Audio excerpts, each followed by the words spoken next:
और राजस्थान विधानसभा का ये चुनाव हम सब के लिए अत्यंत महत्वपूर्ण चुनाव है। महत्वपूर्ण चुनाव इस दृष्टि है क्योंकि जब पूरा देश विकास की नई नई बुलंदियों को छूता हुआ दिखाई दे रहा है,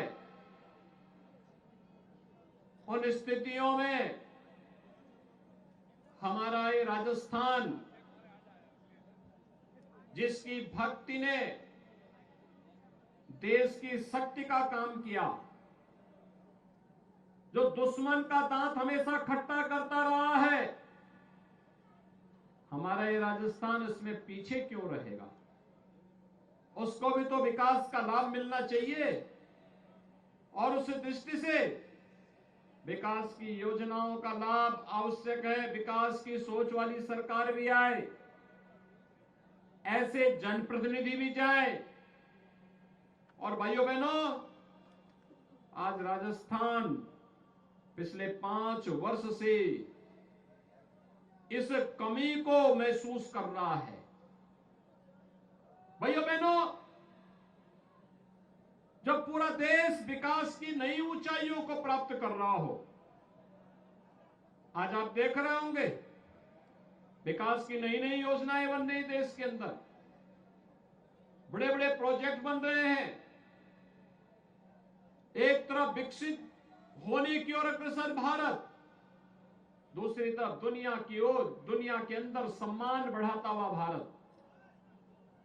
जब दुनिया में प्रधानमंत्री मोदी जी का सम्मान होता है तो इस सम्मान भारत के 142 करोड़ लोगों का सम्मान होता है। जब प्रधानमंत्री मोदी जी को दुनिया सम्मान देती है, ये सम्मान भारत के 142 करोड़ लोगों का स्वतः सम्मान हो जाता है। भाइयों बहनों, देश के विश्वास को बहाल करने के लिए, भारत की आन बान और शान की रक्षा करने के लिए प्रधानमंत्री मोदी जी ने पूरी ताकत लगाई, पूरे देश को एकजुट करके भारत के विकास के लिए उनका आह्वान किया। तो पहली बार शासन की योजना का लाभ भी गांव के लिए, गरीब के लिए, किसान के लिए, नौजवान के लिए, महिलाओं के लिए मिलते हुए मोदी जी ने कहा, आप देख सकते हैं एक तरफ कांग्रेस कहती है, कांग्रेस के नेता कहते हैं कि देश के संसाधनों पर अधिकार मुसलमानों का है, और मोदी जी कहते हैं नहीं नहीं, देश के संसाधनों पर पहला अधिकार गरीब का है, किसान का है, नौजवान का है, महिलाओं का है। वे तुष्टीकरण की राजनीति करते हैं। प्रधानमंत्री मोदी जी सबका साथ और सबके विकास की बात करते हैं। कांग्रेस समस्या देती है, मोदी जी के नेतृत्व में नया भारत समाधान निकालता है। उन्होंने आतंकवाद दिया, मोदी जी के नेतृत्व में भारतीय जनता पार्टी सरकार ने आतंकवाद की समस्या का समाधान किया। उन्होंने नक्सलवाद दिया, मोदी जी के नेतृत्व में भारतीय जनता पार्टी की सरकार नक्सलवाद की समस्या का समाधान दे रही है। उन्होंने गरीबों के हक को जबरन हड़पने का काम किया, मोदी जी के नेतृत्व में हर गरीब के लिए आपने देखा होगा जो काम 60 वर्ष में नहीं हो पाया कांग्रेस नेतृत्व की सरकार में, मोदी जी ने मात्र 9 वर्ष में 12 करोड़ गरीबों के घर में शौचालय पहुंचा दिया। 4 करोड़ गरीबों के घर मकान बन गए, प्रधानमंत्री आवास बन गए। 12 करोड़ किसानों को प्रधानमंत्री किसान सम्मान निधि का लाभ मिल गया।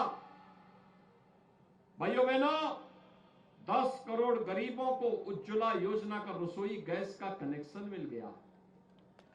4 करोड़ गरीबों के घर में बिजली का कनेक्शन भी पहुंच गया। और अब तो हर घर नल योजना को भी पहुंचाने की तैयारी हो रही है। अगर यहां पर राजस्थान में ही बीजेपी की सरकार होती, भाइयों बहनों, अब तक हर घर नल की योजना हर घर तक पहुंच गई होती। भाइयों बहनों, यहाँ राजस्थान में 5 वर्ष पहले जब श्रीमती वसुंधरा राजे जी के नेतृत्व की सरकार थी, विकास दिखता था, विकास होता था, जन सुनवाई होती थी।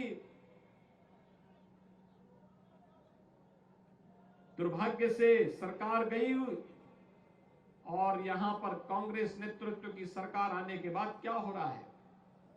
आज ये विकास में आगे नहीं, सरकार आर्थिक प्रगति में आगे नहीं है। आज राजस्थान किस में आगे है? भ्रष्टाचार में नंबर 1 है, महिला संबंधी अपराध में नंबर 1 है, साइबर अपराध में नंबर 1 पर है, देश के अंदर सर्वाधिक बिजली दर में नंबर 1 पर है, पेट्रोल और डीजल सबसे महंगा राजस्थान में बिक रहा है, महंगाई इंडेक्स में नंबर 1 है, और युवाओं के भविष्य के साथ खिलवाड़ करने और पेपर लीक करने में भी नंबर 1 है। मंडी टैक्स के अलावा गुंडा टैक्स में भी नंबर 1 है। और भाइयों बहनों, यहां पे नए नए माफिया पैदा हो गए, कोई भू माफिया, कोई खनन माफिया, कोई जंगल माफिया, कोई गौ तस्कर माफिया। और भाइयों बहनों, इन्हीं तस्करों के लिए, इन्हीं माफियाओं के लिए हम यूपी में बुलडोजर लेके आए हैं।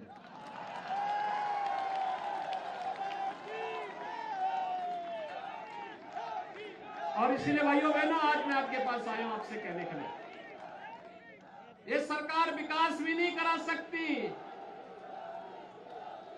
ये सरकार गरीबों का कल्याण भी नहीं कर सकती, ये सरकार यहां पे उपद्रवियों पर और कर्फ्यू पर भी कंट्रोल नहीं कर सकती है।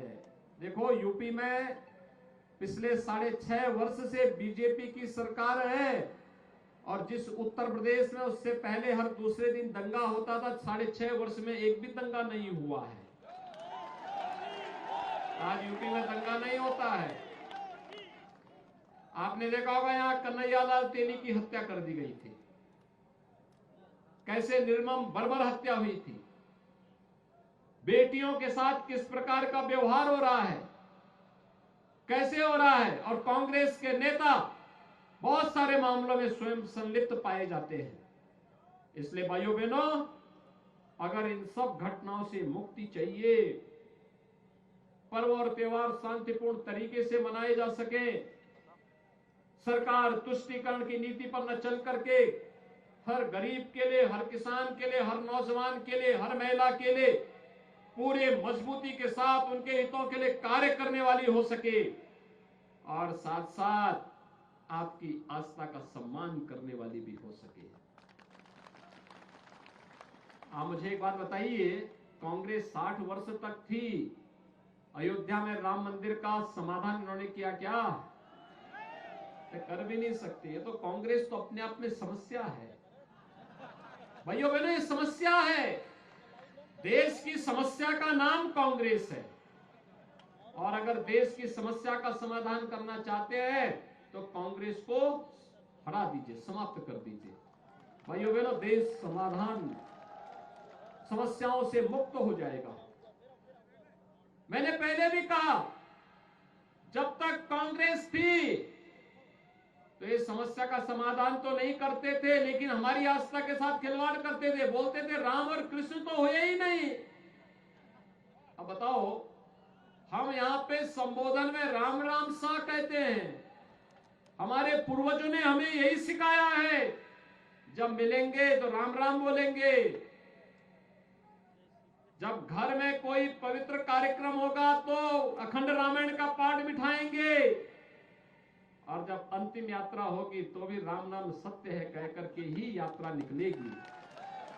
राम के साथ जिस हिंदुस्तान के नागरिक का ये संबंध हो, उस हिंदुस्तानी से कहते हैं कि राम हुए ही नहीं। ये तो हमारे धर्म के अस्तित्व पर प्रश्न खड़ा करने जैसा पाप था, और तब भी हम कांग्रेस को बर्दाश्त करते हैं। और इसीलिए मैं आपसे कहने के लिए आया हूं, मोदी जी प्रधानमंत्री बने और उत्तर प्रदेश में भी जैसे इस सरकार आई, समस्या का समाधान हो गया। आज अयोध्या में राम मंदिर बन रहा है ना, आज बन रहा है ना, अब तो कोई संदेह नहीं है ना, कोई संदेह। भाइयों बहनों, मैं आपसे ये अपील करने के लिए आया हूं। देखिए, स्वरूप सिंह खारा जी को भारतीय जनता पार्टी ने प्रत्याशी बनाकर के आपके बीच उतारा है। फुल टाइमर है, आपके लिए हर समय सेवा के लिए तैयार है, जनता जनार्दन की सेवा के लिए तैयार है। भाइयों बहनों, उनके लिए बाबा गरीबनाथ जी का यह पावन क्षेत्र, जो माई की कृपा से बहुत समृद्धशाली होने जा रहा है, उसके लिए वो सेवा करने के लिए आपके बीच आए हैं। और भारतीय जनता पार्टी ने अपने योग्य कार्यकर्ता को इसीलिए आपके बीच उतारा है। देखो, हमें इतिहास की गलतियों से सबक सीखना है। कोई दूसरा कन्हैया लाल तेली न बनने पाए, इसके लिए आवश्यक है कि अब हम लोग, जो लोग ऐसे उपद्रवियों को प्रश्रय देते हैं, उनको अपने वोट से सबक सिखाने का काम करेंगे। तैयार हैं? सभी लोग तैयार हैं? भाइयों बहनों, इसका समाधान है कमल का फूल। जो कमल का फूल गरीब, किसान, नौजवान, माताओं बहनों को तो सम्मान दिला सकेगा, लेकिन उपद्रवी और माफिया तत्वों के लिए सूल बन करके उनको भी ठीक कर सकेगा। सहमत है ना? सभी लोग सहमत हैं? और इसीलिए आपके बीच आया हूं। कांग्रेस के लोग हंसते थे, कहते थे देखो ये राम मंदिर का मुद्दा बना रहे हैं, करेंगे कुछ नहीं। हमने कहा देखो, हम लोग जो बोलते हैं वो करते भी हैं। हमारे संत जन जो संकल्प लेते हैं, उस संकल्प को पूरा कर देते हैं। संतों ने कहा रामलला हम आएंगे, मंदिर वहीं। कांग्रेस के लोग हंसे, कहा कैसे बना देंगे, वहां तो पहले से कुछ और है। हमारे संतों ने कहा कि रामलला हम आएंगे, पहले ढांचा, गुलामी का ढांचा जरूर हटाएंगे। हट गया ना? फिर कहा मंदिर अब वहीं बनाएंगे। लोग कहते थे कैसे बन जाएगा, समाधान हो गया ना। आज किसी को संदेह है अयोध्या में राम मंदिर बनने पर? अब तो 22 जनवरी को प्रधानमंत्री मोदी जी वहां पर रामलला को 500 वर्षों के बाद रामलला को फिर से विराजमान करने जा रहे हैं, स्थापित करने जा रहे हैं, प्राण प्रतिष्ठा होने जा रही है। आप मुझे बताओ, ये बाड़मेर क्षेत्र से जुड़े हुए, इस शिव विधानसभा क्षेत्र से जुड़े हुए भाइयों बहनों, कितने लोग आप हैं, आप में से अयोध्या जाने के इच्छुक हैं? वाह, आप सबका अभिनंदन। और मेरी आप सबसे अपील होगी, भाइयों बहनों, आप स्वरूप सिंह खारा जी को चुनाव जिता करके जयपुर भिजवाइए। आपका आशीर्वाद इसके लिए उन्हें मिले और भगवान राम का आशीर्वाद आपको प्राप्त हो, इसके लिए अयोध्या ले जाने की तैयारी वह आपको करे। सहमत हैं? सभी लोग सहमत हैं?